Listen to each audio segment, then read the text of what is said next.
Hey everyone. So today we're gonna be going over just some review of quadratics. So there's gonna be a lot of overlap from grade 10 math quadratics. But there will also be some like grade 11 sort of extensions basically. And then we'll also be going over some exponential sort of calculations. So like how might you manipulate exponentials, which is going to get us prepared for next week, where we're going to go over exponential functions. Um, yeah, it seems like there's not that many people in these classes anymore. I think part of the reason could be because of like the daylight saving. A lot of people can't really make it in their schedule. Um, but anyways, we're just going to get started for now. So we have here a pretty typical grade 10 quadratic problem. So Francisco owns a business that sells snowboards. Um, and we have a graph here. So number of snowboards sold to the profit made. And let's see here. Develop an algebraic expression for the function that models Francisco's profit from selling snowboards. So we'll just remember that we have three forms to sort of write or express an algebraic expression for a quadratic, that being standard form, factored form, or vertex form. And each of them have their own sort of like, I guess, quirks, right? So the standard form, we're just not going to bother with that just because it doesn't really tell us that much. But the factored form and the vertex form are a lot more interesting. So the factored form, let's start with the factored form. So this tells us, so I'm going to write this out a little bit better. So f of x equals a times x minus r times x minus s. Now, r and s represents sort of the x intercepts of our parabola. And we do see that this parabola has two x-intercepts. We see that there's a x-intercept at 2, 0 and 8, 0. So that tells us that our R and S is going to equal 2 and 8, basically. So we have a times x minus 2 times x minus 8. And so that's kind of our, this is sort of our new function. But we still have to solve for the a. Whoops. So we still have to solve for the a. And to do that, we're going to have to substitute some other point from this parabola, and then we'll be able to solve for a. And again, just as a review, right? Why we know that these values are -2 and -8, because if we sub in, so let's say that we have, when y is equal to 0, right, we have x minus 2 times x minus 8. When we substitute x equals 2, we get 2 minus 2, and that's going to equal just 0. And then because in factor form, everything is multiplied, we don't have addition or subtraction. 0 times anything is just going to make everything equal to 0. So x equals 2 is going to result in everything equal to 0, which is basically what an x-intercept is, right? When x equals 2, y equals 0. So everything becomes 0. And then you could also do this with 8. Anyways, to solve for a, we're going to substitute another point. I'm going to choose this point here because it has like nice values. So this is at 5, 18. So I'm going to sub in that. So sub 5 comma 18 into what we have so far. So f of x, or our y value, is going to be 18. This is when x equals 8. So we say, or x equals 5. So 5 minus 2, 5 minus 8. Okay. And so we get a times 3 times -3 equals 18. So we divide both sides by -9. We get a equals -2.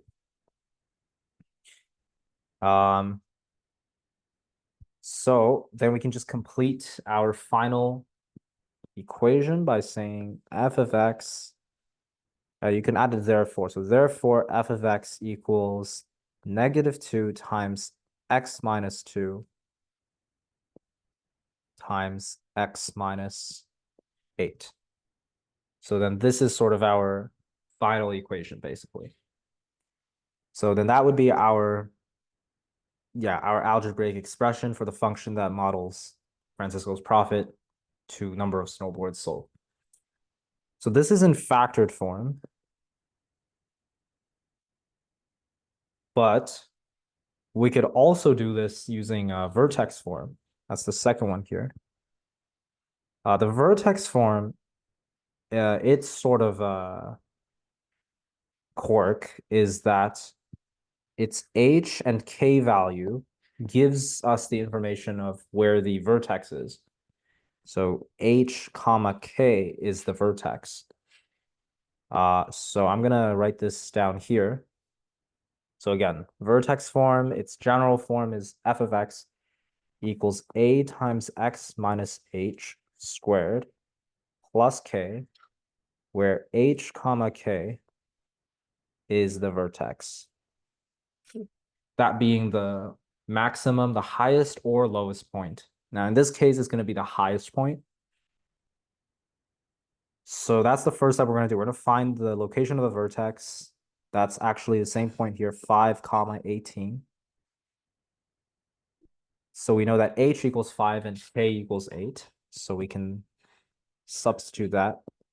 We get f of x equals a times x minus positive 5 squared plus 18.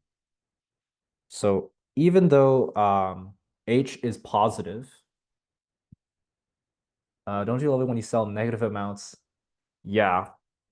Actually, we should probably add a domain restriction, right? Say that x has to be positive, basically. Yeah. That'd probably be like a nice extension to that problem. But anyways, so even though h is positive, we have to write -5 because in this standard or generalized form, we have a minus h. So we say minus positive 5. Okay, and then to solve for a, it's basically the same thing. We substitute some other point, so not the same point, because that wouldn't give us anything interesting. And this other point can be one of the intercepts. So I'm going to use 2 comma 0 as my other point. So sub 2 comma 0 into, I'll just say just sub 2 comma 0. So 0, when y is 0, y is equal to a times 2 minus 5 squared plus 18. We get a times -3 squared plus 18. So that's just 9a plus 18. So then 9a equals -18. A is equal to -2. So we get the same a value, so that's probably correct. And then we can sub that in. Therefore, f of x is equal to -2 x minus 5 squared plus 18. And that's the final function, basically. Uh, and yeah, so that's factored form and vertex form. Now we can also notice that when A is negative, so all three forms have this A value, right? You know, here, here, and here. We can see that when A is negative, it seems that our parabola is always going to open downwards. And then if A is positive, we would know it's opening upwards. So that's just something else, just as a quick review. Okay. So here's another example. A golfer attempts to hit a golf ball over a gorge from a platform above the ground. The function that models the height of the ball, they give us this. There are power lines 185 meters above the ground. Okay. Um, so we have the so sort of like the parabola of the golf ball is going to look something like this, since they give us a quadratic. So we have negative 5t squared plus 40t plus 100. That's going to be sort of the movement of this golf ball. Yeah, yeah, that looks about right. Although there's actually that's one of the ways to do it. There is a second way. Um, so yeah, okay, I'm just gonna draw something like this.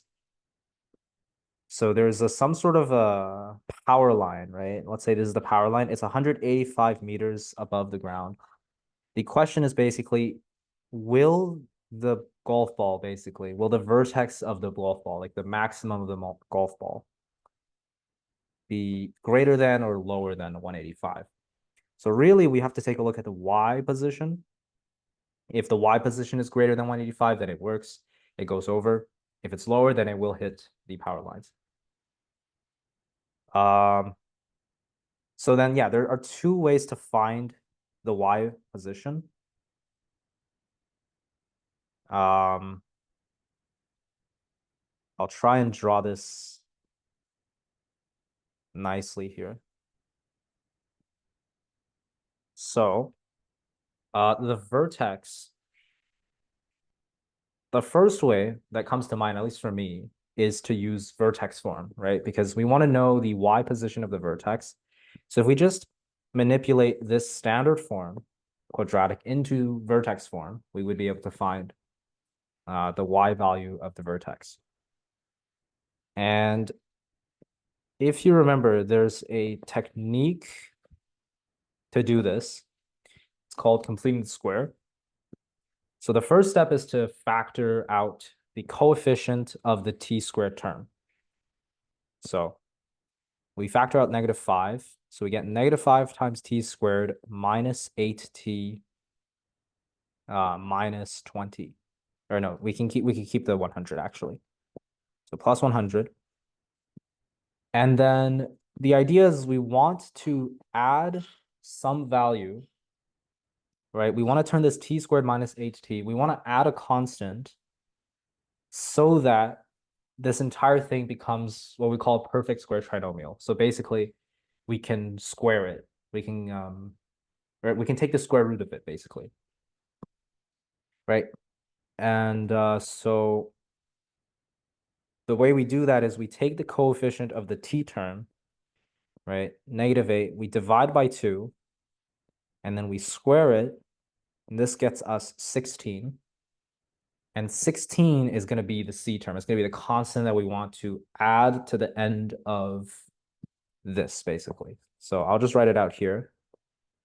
So we get t squared minus 8t, and then I'm going to just add 16. And then I'm going to also have to subtract 16 to keep this equation valid. Let me just move this to the side. Then I'm going to add the 100. Okay, then I just have to get the 16 outside.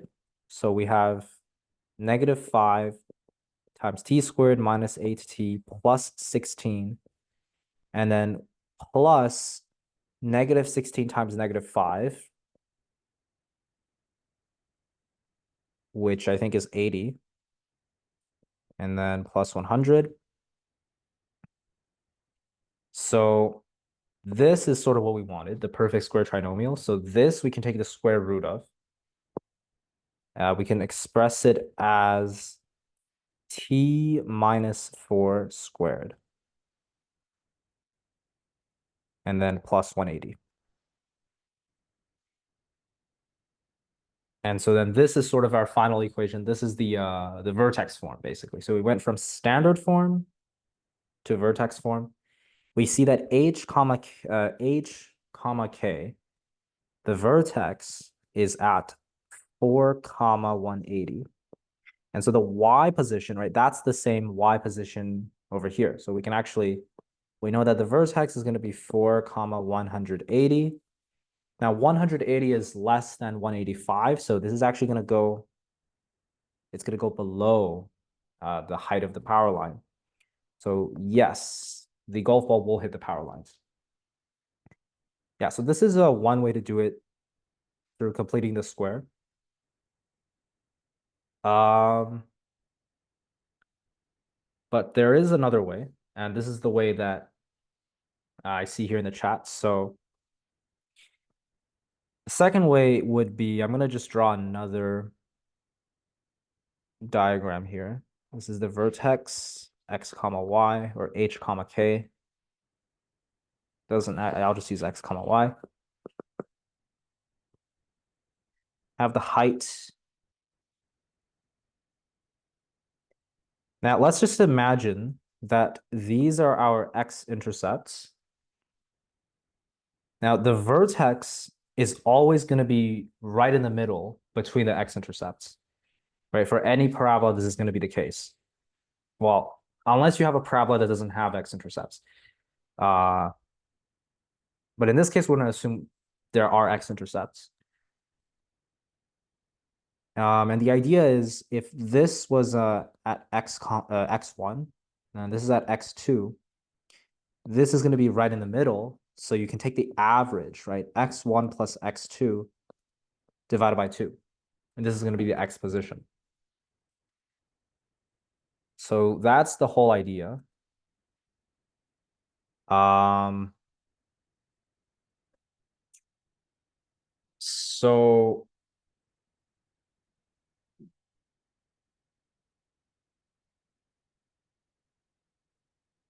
oh, actually, okay, yeah, anyways. So now we're gonna just factor this basically. So okay, so h of t equals negative 5t plus 40t plus 100.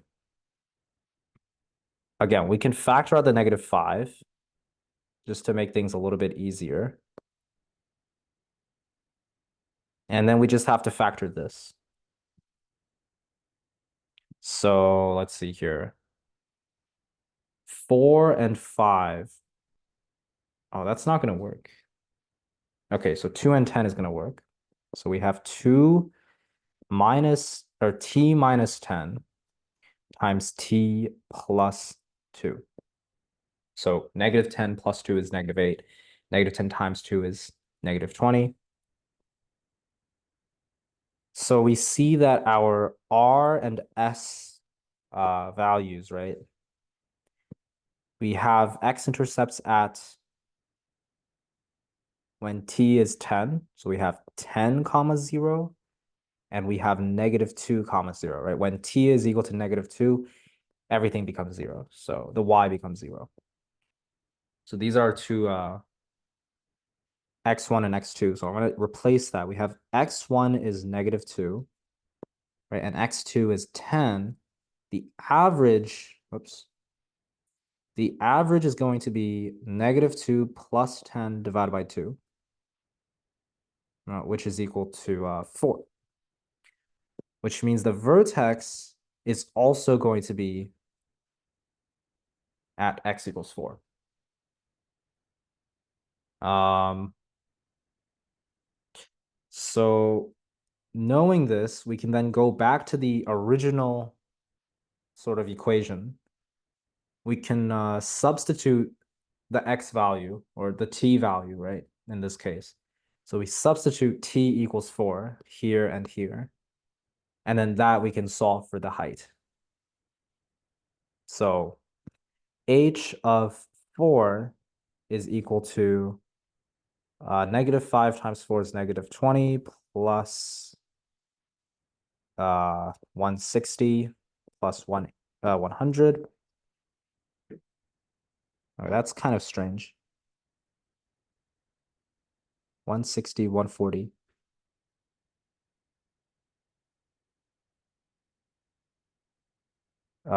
Wait, that's kind of strange. Wait.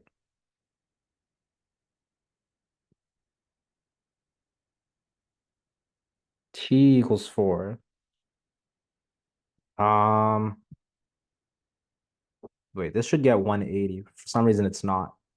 Wait, this should be a positive 20 for that to happen. Yeah, that's kind of weird.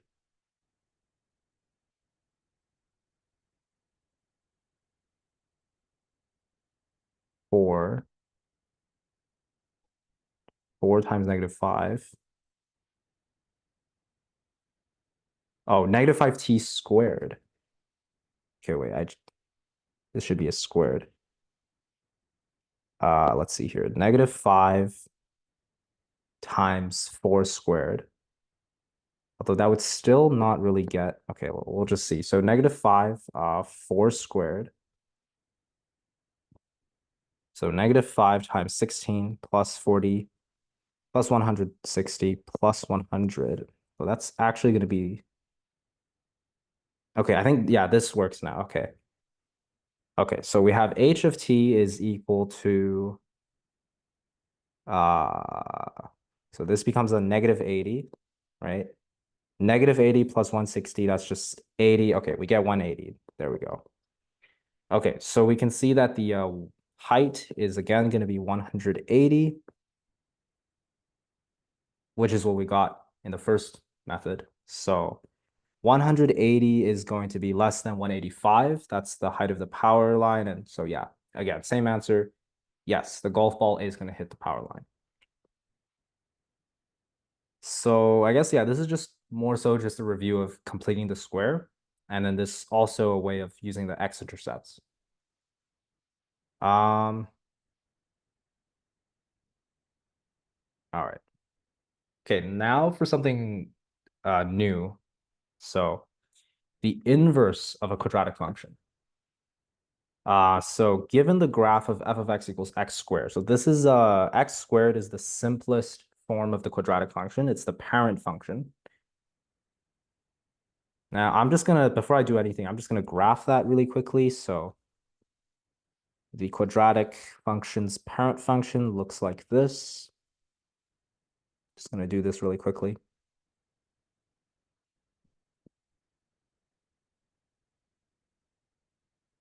Okay. So this is our just regular f of x. Now, first part, they want us to graph the inverse relation. Now, to do that, we should first figure out what the inverse relation is. So if we have y equals x squared as our regular f of x, the inverse function, there's a few ways to do this. First way is we can just swap y with x. So we have x is equal to y squared. So I've explained before why we can do this. So I'll explain this later.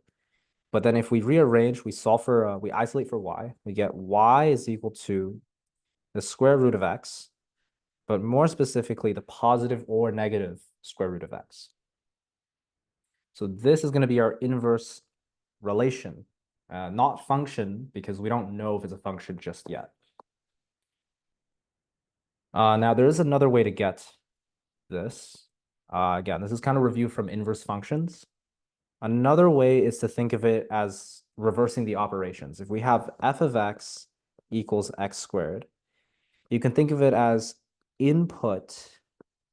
We input the x into the function, and the function tells us to square x, so we're going to square it, and then that becomes our output y. So in the inverse function, if we're inputting our, again, our independent variable, which conventionally we use x, so input x, we're going to do the reverse. So we're going to take the square root, so square root it, and then that becomes our output y. And what you'll find is that because it undoes it, right, we can just take this, right? So this is our inverse function. So we get f inverse of x equals the square root of x. Although technically we can't say that this is a function just yet, because again, we don't know if it's a function just yet. So I'm not going to write the function notation. I'm just going to say y equals plus or minus root x. All right, anyways, so I'm going to now graph this. So y equals plus minus root x. And so square root functions, when x equals 1, right, we know that, the square root function is going to have y equals 1. But then because we also have a negative, it could also be -1, right?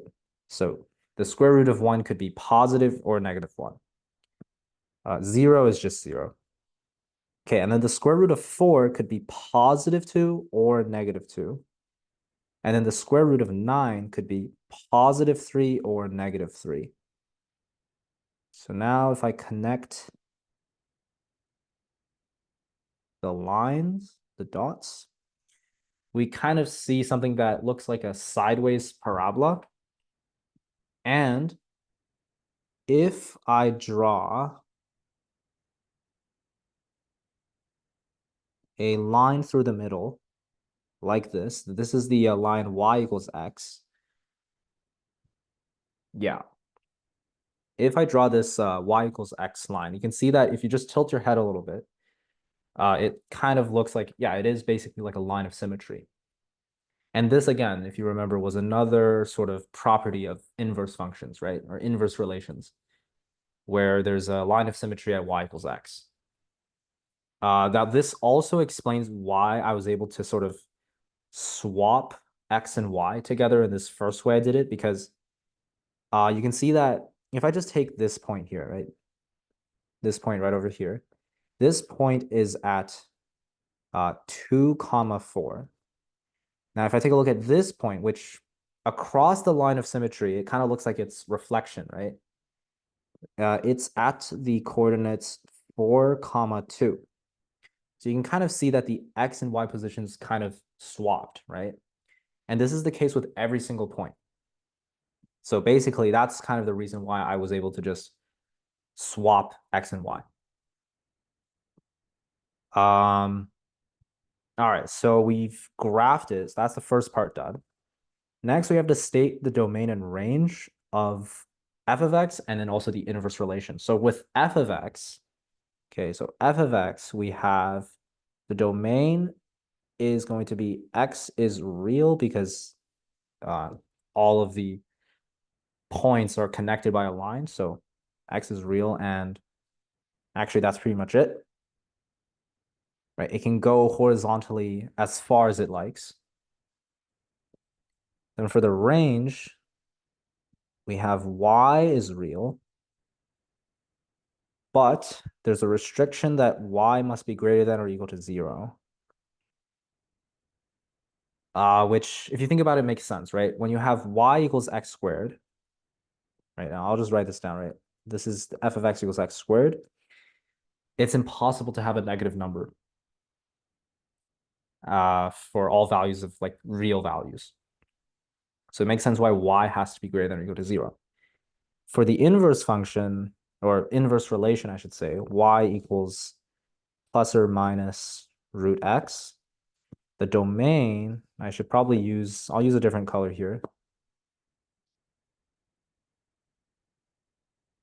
if it lets me. There we go. So the domain is going to be, oh, x is real. However, this time, if we take a look at this, x is now the one that has the restriction. So x actually needs to be greater than or equal to 0 in this case. Which again, I guess it makes sense because you can't have the square root of a negative number for the answer to be real. So, okay, and then the range is just going to be y is real. And this time the domain or the range is going to be the one that doesn't have any restrictions. So again, here y can go up or down as far as it likes. So what's interesting is we can see that the domain and range kind of just swaps, just like the x and y positions, like this example here where the x and y positions switch, the domain and range also swap. So that's just another property of inverse functions or inverse relations here. So that's kind of interesting. Okay, and then the last part, determine whether the inverse is also a function. So if we use the vertical line test, we see that no, right? It crosses, it intersects 2 points. So basically, one x value, let's say here, 7, it corresponds to both positive, like 2.6, 2.7, and negative 2.6, 2.7, something like that. So that's by definition not a function, but it is a relation. Now what's interesting is we can actually still say that, like we can still have an inverse function of some sort, but it only is a function when we restrict it. So what I mean is basically the problem with this is that, again, it has 2 points for the same x position, right? So that's why it doesn't work. It's not an inverse function. But if I remove the bottom branch, for example, and I'm just left with this sort of square root branch, right? Then technically, yeah, this would be a function. Now, the thing is, if I'm going to get rid of this bottom branch, I also have to get rid of the bottom branch of the original function, which is going to be this arm here, right? If you look at it again from the symmetry, line of symmetry, you can see that these two branches correspond. So if I get rid of this branch, this left branch here on the original function, then it will have an inverse function. So I'm going to just write this out. So if I restrict, I'll say this, the inverse of x is equal to the square root of x for, I guess you could say for f of x, the original function, is restricted at, I guess, x is greater than or equal to 0. Something like that. So, and you can see here, so when x is greater than or equal to 0, you basically get rid of this left branch. And then when you take the inverse of just this positive branch, the right branch, then you only get this branch over here, which is a function. So you might see something like this, and that's basically what it means. All right, so here's another example. So given the quadratic function f of x equals 2 times x plus 3 squared minus 4, graph f of x and its inverse. So graphing, so this is another review. It's transformations, right? So to graph this, right, the 2 represents a vertical stretch by a factor of 2, and then the plus 3 minus 4, that's going to be vertical and horizontal translations. So again, I'm just gonna, so the steps is, first step is going to be to write the parent function, to sketch a parent function. So again, that's going to look like this. Okay. Parent function. And then we're going to do the stretches first, just to keep the numbers simple. So times 2. So all the y values are going to be multiplied by 2. 4 is going to go to 8. And then I'm not going to do 9. So we get something that looks like this. Okay, and then for the translations, we see that there is a vertical translation down by 4. And then to the left by 3. And left because when this is positive, h is actually negative. So h is actually equal to -3. So we're going to go into the left by 3.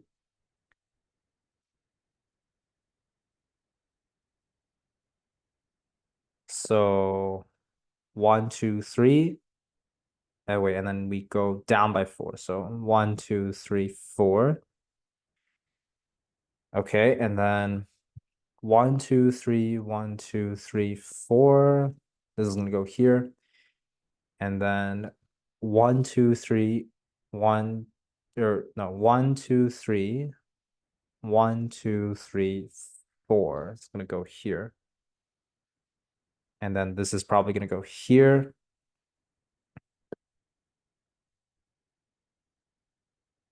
Okay. Oops.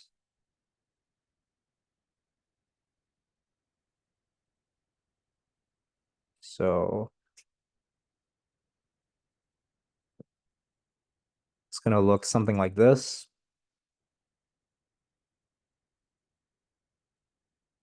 So now we have to graph its inverse.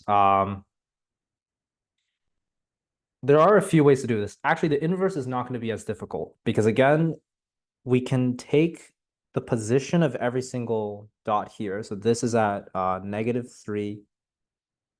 Oops. -3 comma -4. Well, on the inverse function, that's just going to be -4 comma -3. We can just swap them. So I'm going to do that. So that's going to be here. Okay.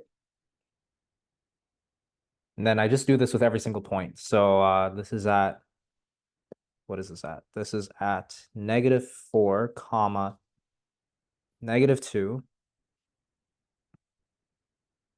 So we get -2 comma -4. So -2, -4 is going to be here.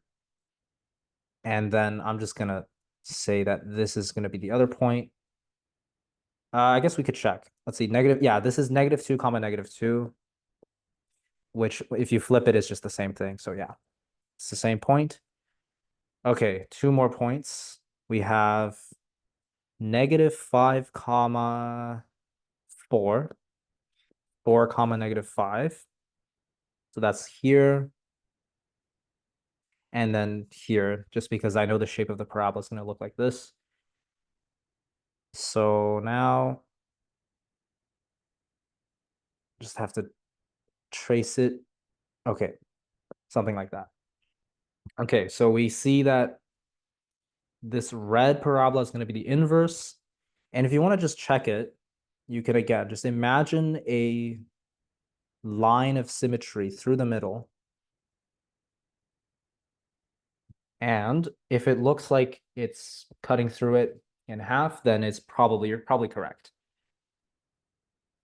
Okay, so we've done part A. Now we have to determine the equation of the inverse, which I guess we could just use the same algebraic methods. So basically we can say that if y is equal to 2 times x plus 3 squared minus 4, we can swap x and y. So x is equal to 2 times y plus 3 squared minus 4.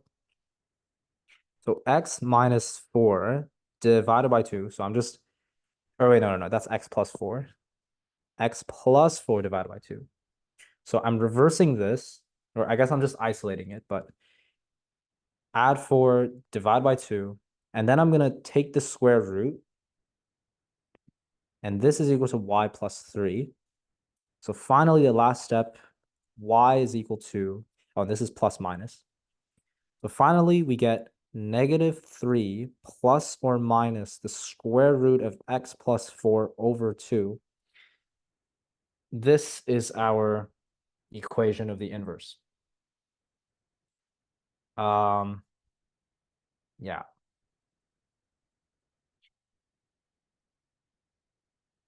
So that's pretty much it.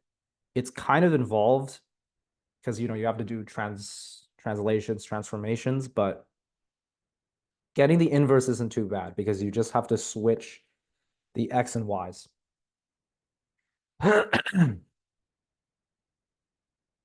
All right. Okay, there's still quite a few of these. All right.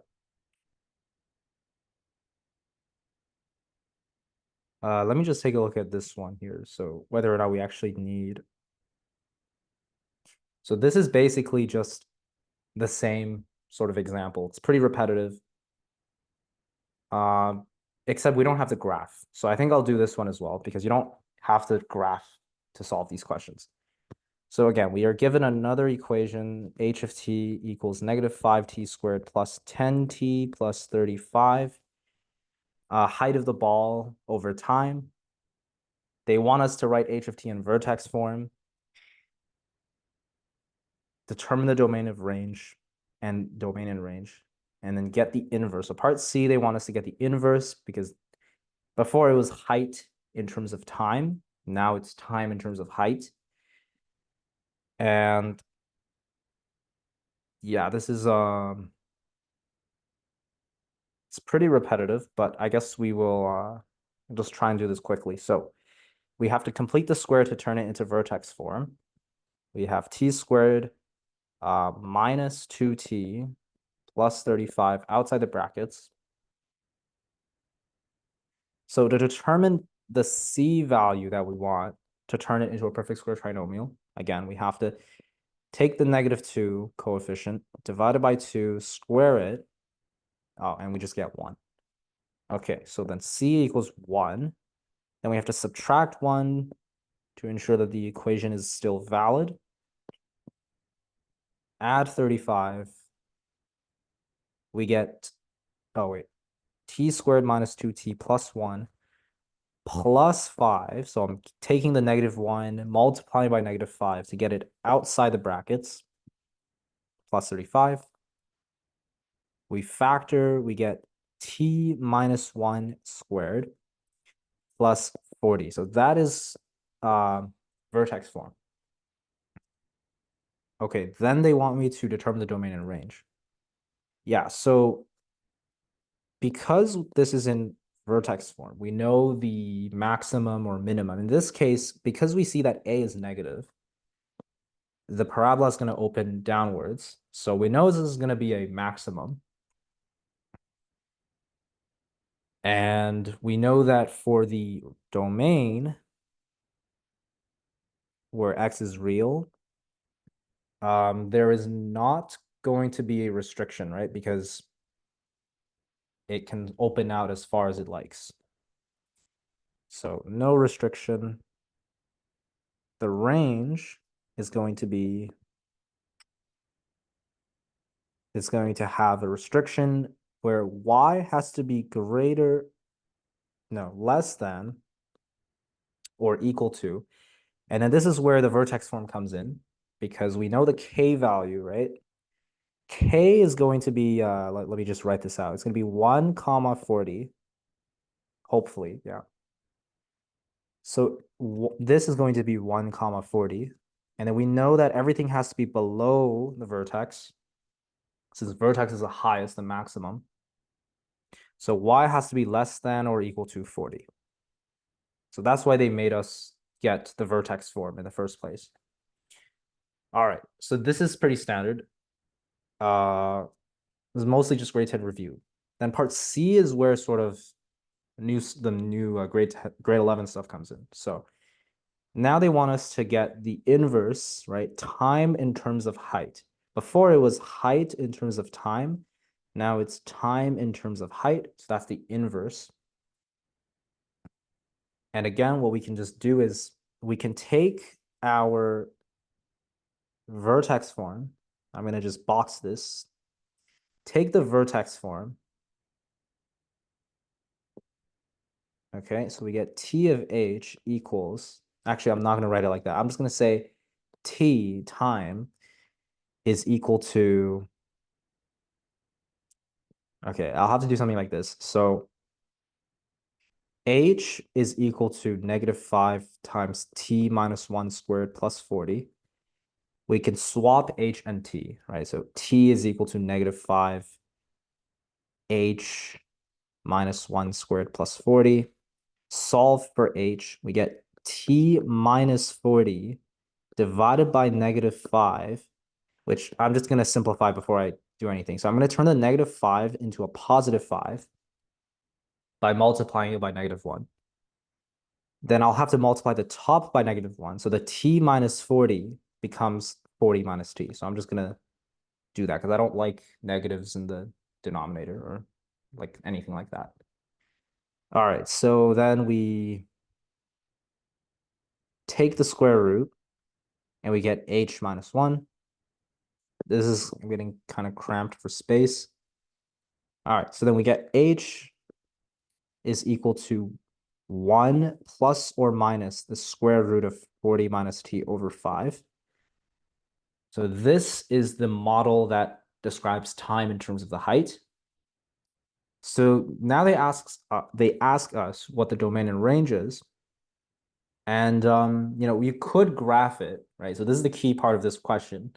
You could graph it, or you could also know that the domain and range, they're just going to flip, they're going to swap. So the domain is going to look like this. X is real and X is less than or equal to 40. Oh, my pen is kind of not responding. And then the range is going to take the original function's domain. So sort of, right? So it's going to be Y is real, and that's it. And so that saves you a lot of time. You don't have to graph anything. So it's a nice shortcut. All right. So, okay, I think we should, okay, there's a lot of, oh wow, I added a lot of quadratics in here. So, okay, anyways, now we have linear quadratic systems. I think before I sort of go on, I think we should just have a quick 5-minute break. So we'll be back at 7:56.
All right. Let's continue. So linear quadratic systems. So yeah, in grade 9, like you've heard of system of equations before. So that's like when you have, if you had like, two lines, right, and you'd have to find the point of intersection. That'd be a linear system of equations. So here we do have linear, but we also have quadratic. So it's a linear quadratic system, which is what it sounds like, where you have a line and a quadratic.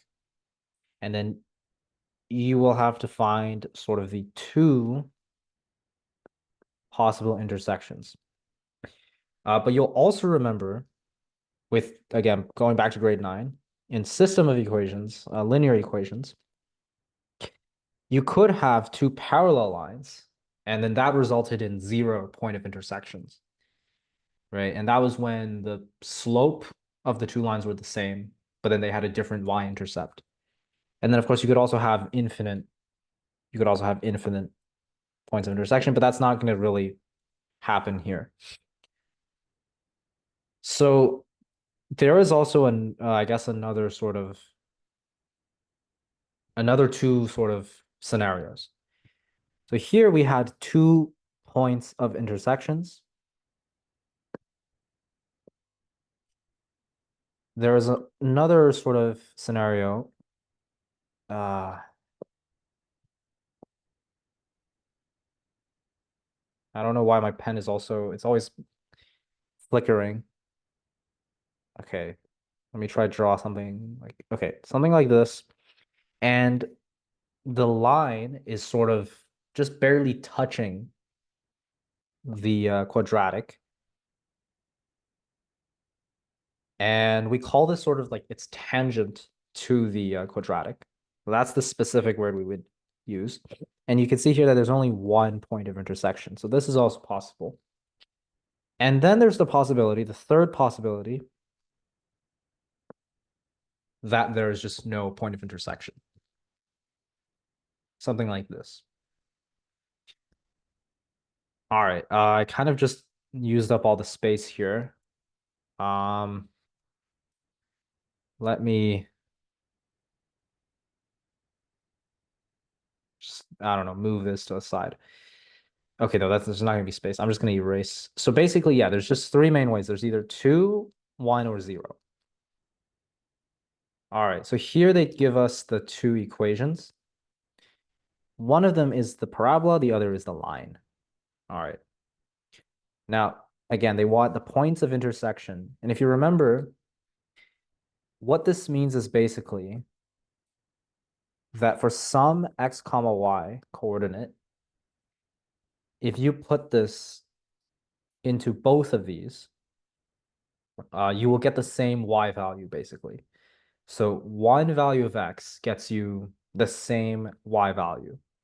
So what that basically means is that for some value of x, f of x is going to be equal to g of x. That's basically what a point of intersection means in this case. Okay. So in other words, we can say that 3x squared plus 12x plus 14 is going to equal 2x minus 8 if they have a point of intersection. We can combine like terms. We get 3x squared plus 10x plus 22 equals 0. And then we would have to try and solve for x.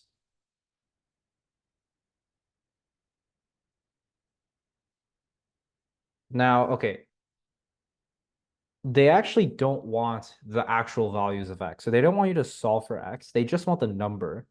And you might remember again, from the linear system of equations and stuff. Actually, no, never mind. That doesn't work there. Anyways, you might remember that we can use the quadratic formula to solve this, right? We use the negative b plus or minus the square root of b squared minus 4ac over 2a. equals x uh, when we have something that looks like this. And you might also remember that this expression inside the square root, the b squared minus 4ac, this is called the discriminant. Discriminant? Discriminant, that's probably not how you spell it, but the discriminant. And basically, because of the way that a square root works, right? If you square root a positive number, you get two values. You get a positive or negative. If you square root a zero, so like let's say you square root 9, you get positive or negative 3. If you square root 0, you just get one distinct value for x, which is just 0. And then if you square root a negative number, you just don't get anything. You just no real solutions. So what this means was basically if we want to solve this, we can just take a look at the discriminant. We don't actually need to solve for x, right? We don't have to plug everything into the entire formula and solve. So that's what I'm going to do just to save time. I'll just put this away up here. So we have, okay, let me move this as well. This is the quadratic formula. Don't really need it. So we have a equals 3, b equals 10, c equals 22. Now, b squared minus 4ac is going to be 10 squared minus 4 times 3 times 22. We get 100 minus 12 times 22. Now, 12 times 22 is definitely larger than 100. That's going to be negative. It's going to be a negative number. And if we take the square root of a negative number, we get no real solutions. So actually, we get no real solutions to this equation here. And what this equation meant, right, was it assumed that there was some point of intersection, right? So we got this equation by saying that for some values of x, there's going to be a point of intersection. And we just showed that there are no values of x, real values of x that actually work. And so we just say that there are no points of intersection because there's no value of x that would work here. So basically no points of intersection. Yeah. Okay. Okay, well, I'm just gonna take a look at the time here because I think I put way too many quadratic examples. This one, I think what I'll do is I'm not gonna solve the entire thing. I think it also uses the calculator, but I will set it up. I think setting it up is honestly pretty difficult. Oh yeah, right. Actually, that's a good thing to talk about as well. So what would it look like graphically, right? No POI. Yeah, so basically, if there's no point of intersection, it would look something like this. Yeah, it'd be a parabola and a line that don't touch. So it might look like this. Actually, let me just take a look. The A value is positive. So yeah, it's going to look like how I wrote it. So, or how I drew it. It's going to be an upwards opening parabola and then a line that has to be below it. It can't be something like this because this would go up and then it would intersect. Yeah, so this is what it would look like. Uh, and then if you had two intersections, it would cross through. And then if you had one intersection, you would have something like this. Yeah. So here's just another example. I'll just set it up. So Adam has decided to celebrate his birthday by going skydiving. And the way that this is going to work is he's going to first jump out. And when he's jumping out, he's not going to oh. can you show the equations for the parabola and line again? Oh yeah, sure. So yeah, here are the two equations. You can't really tell, I guess you could. The problem is this is in standard form. So standard form doesn't tell you that much anyways. Yeah. All right. So the way that this is going to work, and we can see that there are going to be two stages to when he's free falling. So first he's going to just fall without deploying his parachute. So he's going to fall, and actually he's going to fall faster and faster, right? So something like this. That's going to be his the distance he travels. So he's going to fall faster and faster. And then at some point, he's going to deploy the parachute. And so he's going to go down at a much slower rate. And you can kind of see what I've drawn here kind of looks like a parabola and then a line. Whoops. If I just extended this, you can kind of see that this is like a parabola and a line, which is sort of, yeah, what this subunit is all about. Anyways, I'm just going to actually read the question now. So his height after jumping from the airplane can be modeled by this quadratic. Negative 4.9 is A. So yeah, this is going to be a downwards facing parabola, which also makes sense because when he's falling, he's going to be accelerated by gravity. So his speed of falling is going to go faster and faster. So it is going to be a downwards. It's not going to look like this. So it's not going to look like this because this is slowing down. So it's actually going to be upside down. Anyways, it's going to look something like this. And then after he releases his parachute at some point, he begins falling at a constant rate. His height is going to be defined or modeled by this linear function. Now the slope is negative. So again, it's gonna look maybe something like this. All right. Then you can just see that this is basically a parabola and oops, and a line. And yeah, it's gonna have 2 points of intersection. Now, the way that you would solve this, right, set this up algebraically, is again, you would say that for some, whoops, for some x comma y coordinate, actually, there's two, so there are two. The y is going to be equal in both this line and this line, right? So you can see at this point right here, when x is equal, y is also equal. Okay, and we can say that basically that's when h1 of t is equal to h2 of t, right? Or y1 equals y2, basically, for the same value of t. So in other words, we can just say that negative 4.9 t squared plus 5,500 equals negative 5t plus 4,500. And then again, we can combine the like terms. So we get 4.9 t squared plus 5t plus 1,000 equals 0. And then this we can, it actually kind of, no, never mind. We would just use the quadratic formula. This is like decimals and stuff, so you're not going to be able to factor it.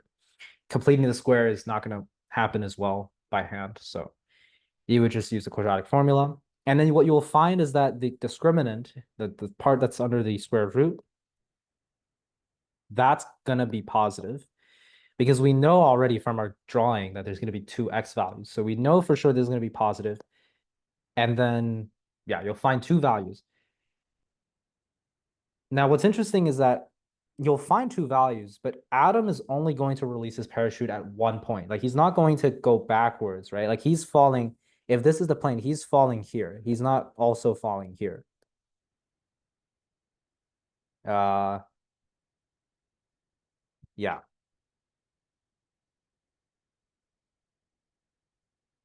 So because yeah, I guess the t value basically. So you would have to eliminate this value basically at the end. Um, and all you have to do is just realize that t has to be greater than or equal to 0. So you cannot have negative time. Yeah, the time's going to keep going forwards. So this is the only position where t is positive. So that's where you're going to find basically. And yeah, so that's just the setup.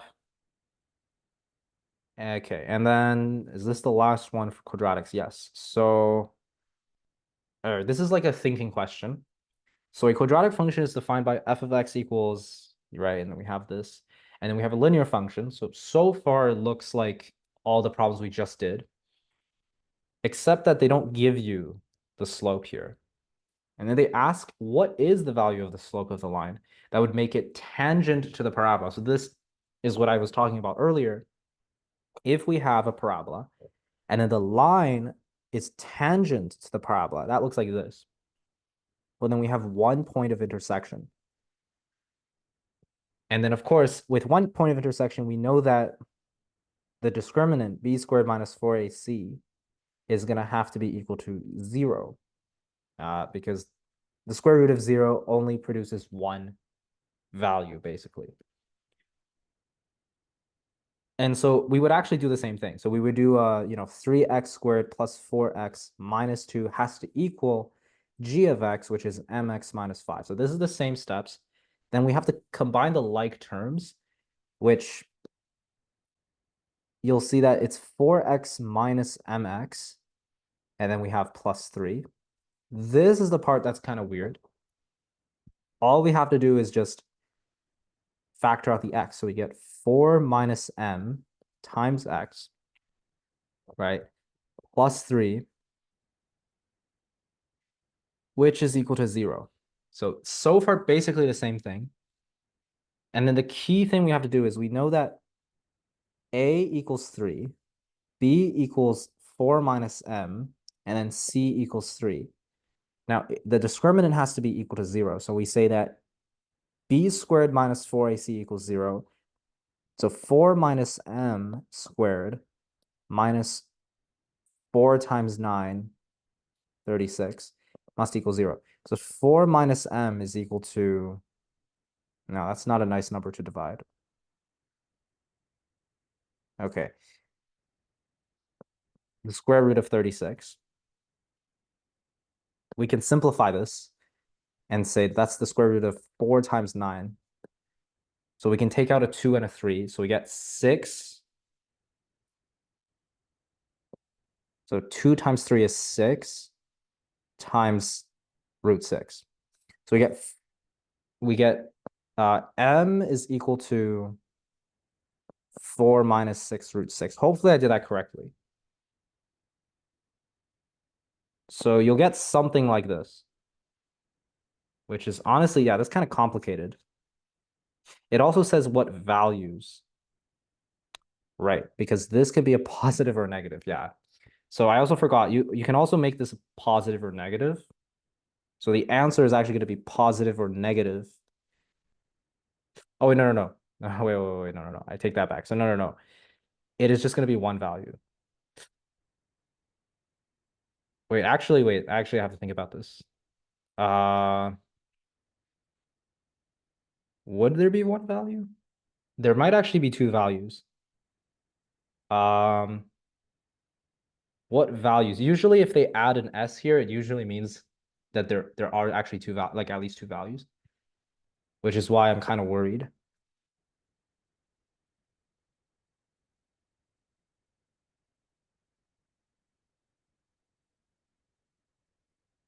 I think there are supposed to be two values.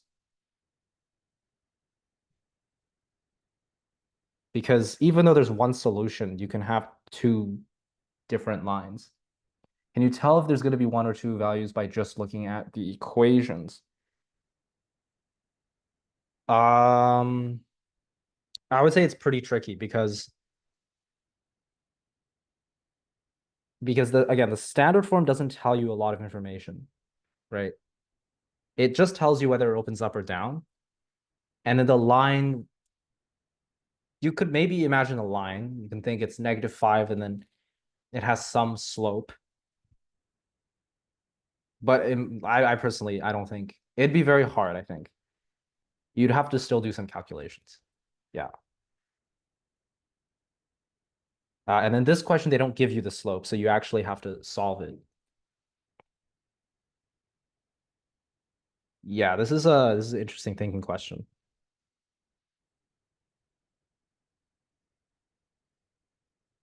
I think there should be two values of m. Yeah. So it's okay. M equals this or 4 plus 6 root 6. Okay. Yeah, I kind of have to, okay. Last 12 minutes, this isn't like too complicated. So we're just basically doing calculations with integer exponents. So like 3 to the 2, right? 3 to the 5, something like that. And we're just kind of going over how to do that because next week we're going to do exponential functions. And then after that, we'll do trig and then hopefully trig functions. And then, yeah.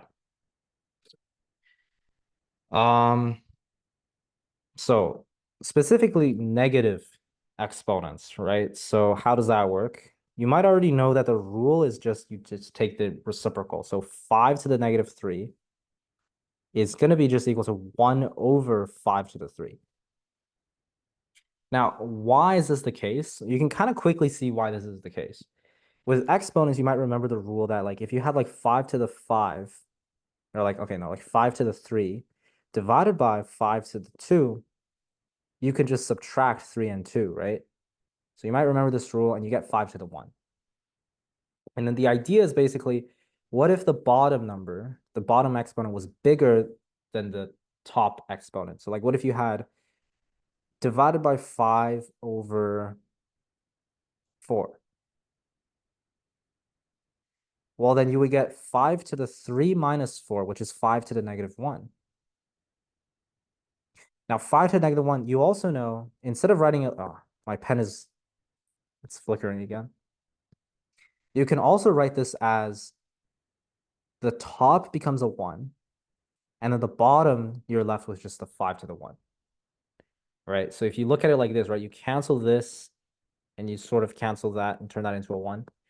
This is what you're left with. And so that's why you know that 5 to the -1 is just its reciprocal, the reciprocal of the positive exponent. So then applying this rule, we can do the same thing here. This is equal to the reciprocal of -4 to the +2, which is just 1 over 16. And then this over here is, again, 1 over -3 to the 4 without the parentheses, which means we do the exponent first, right? So 3 to the 4 is done first, which is 81. But then, and then we do the subtraction, or the, not the subtraction, the -1 last. So we get -81. The -1 over 81. So that's how negative exponents work. Here's just yeah, here's another one. We have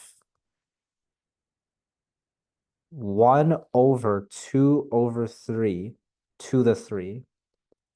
Now,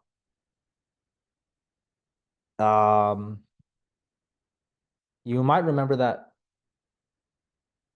1 over a fraction, right? 2 over 3. You can just flip the fraction. That's just equal to 3 over 2.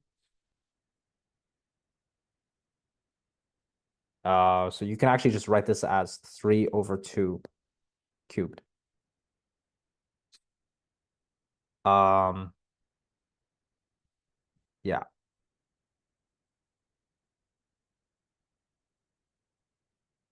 And then, yeah, here's just another one. Okay, this is basically the same thing. So we can start by simplifying the top. So always try and simplify before you do anything more complicated. So you get 3 to the 3 at the top, right? 5 minus 2 over 3 to the -3 to the 2. So there's a rule here where you can just multiply -3 and 2. So you get 3 to the -6, right? Right. The way that this might work is if you have, like, let's say 3 to the 2 to the 2, what that really is saying is you're doing 3 times 3 squared, which is just equal to 3 times 3 times 3 times 3, which is just equal to 3 times 3 times 3 times 3, which is equal to 3 to the 4. Or you could have just done 2 times 2. So that's kind of like the logic behind that. Anyways, you can simplify this to 3 to the 9. So 3 minus -6 is 3 plus 6, which is 9. Okay.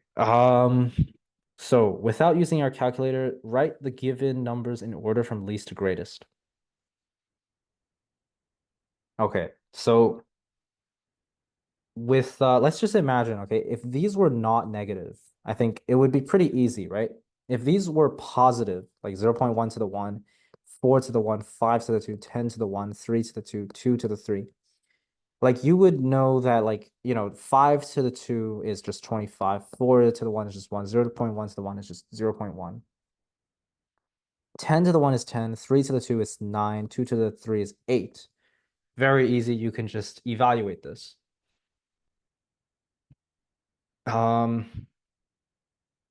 But with negative exponents, because everything is the reciprocal, right? 0.1 would actually be 1 over 0.1. 1 divided by 0.1 is actually just 10, right? 1 times 10. 4 becomes 1 over 4, which is smaller. And 25, the biggest number we had, exactly, reverse the order, now becomes the smallest number. And then we have 1 over 10, 1 over 9, 1 over 8. So you can just reverse the order. So least to greatest. We're going to just go from greatest to least. I'll just go from least to greatest. 0.1, 4, 8, 9, 10, 25. You can reverse it. So it's just going to be, our graph is going to be, not graph, our list is going to be 5 to the -2 is the least, followed by 10 to the -1, and then 3 to the -2, and then 2 to the -3, 4 to the -1, and then the biggest is going to be 0.1 to the -1. All right.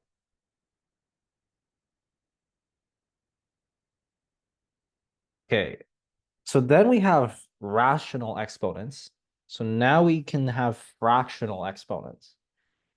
And they combine it with negatives. So, okay. So let's just first consider this without the negative, just to keep things simple. So 49 to the 1/2. What is that going to equal? And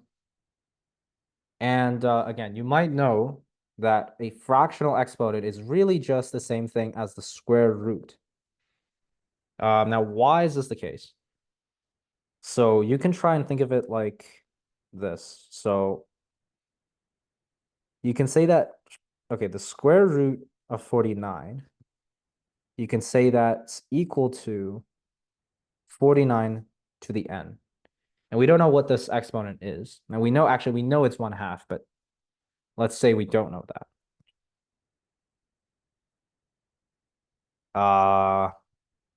Well, then we also know if we square both sides, right? So we get 49 is going to be equal to 49 to the n times 49 to the n. I'm going to simplify that to just 49 to the 2n.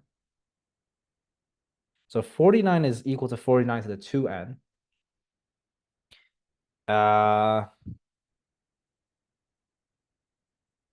And so then the question now is, what is n? And because the bases are the same, we can equate their exponents. So we can say that 1 is equal to 2n. So then n is equal to 1 over 2. And so we can see that if we define n to be the square root, then n we find is going to equal to 1/2. So that's how we can sort of show that. Anyway, so then for this example, we have 49 to the -1/2. right? So if 49 to the 1/2 equals root 49, well, then 49 to the negative 1/2 equals the reciprocal of root 49. So that would be the answer. Actually, the answer would then be 1/7. Yeah, so that's the answer there. For part B, we have -8 to the 1/3. So then we know that 1/3 is going to be not the square root, but the cube root. Due to a similar reason, like if you set, instead of a 2n here, you would get a 3n, right? And you would get 1/3. So the cube root of -8 is going to be equal to -2. So -2 times -2 times -2 is -8. All right, and the last one here, we have 1/4. This is just equal to the fourth root of 10,000, which is just 10. So 10 times 10 times 10 times 10 is 10,000. Okay. Okay, we're basically almost done here. So, okay, this one is kind of, I'll do this one first. So this one is 27 to the 2/3. This one's kind of weird. So 27 to the 2/3. We don't really know what 2/3 means, right? We learned 1/2, 1/3, 1/4, but then 2/3 is kind of weird. But what we can do is we can manipulate it as 2 times 1/3. And then we can break that further apart by saying that this is equal to 27 to the 2 time, wait, no, to the 1/3. Yeah. Right. And then we now have a 1/3, right? So 1/3 we know is a cube root. So this is the cube root of 27 squared. And I guess you could evaluate this. Oh, actually, okay. I should probably have done it the other way around. So instead of doing 2 to the 1/3, you can do 1/3 inside the bracket and then 2 outside, because the cube root of 27 is much easier to calculate. So you can do 3 squared, basically. So the cube root of 27 is 3. 3 squared is 9. So that's your answer there. All right. Yeah, that's all the time we have for today. I mean, this question is basically the same as these ones, just in word form. So it's, yeah, I think it's fine. All right. So yeah, next week we're gonna go over exponential functions, and then maybe also trig. And then for this week's homework,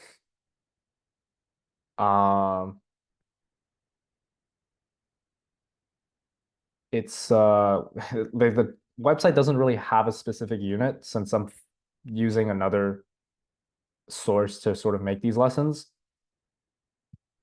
I would just say just try and review transformations, basically, because that's mostly what uh today's lesson was about. Like most of it was on transformations and also inverse functions. So unit 1 and unit 3. So just try and go over these two. And then yeah, other than that, I'll just see you guys next week.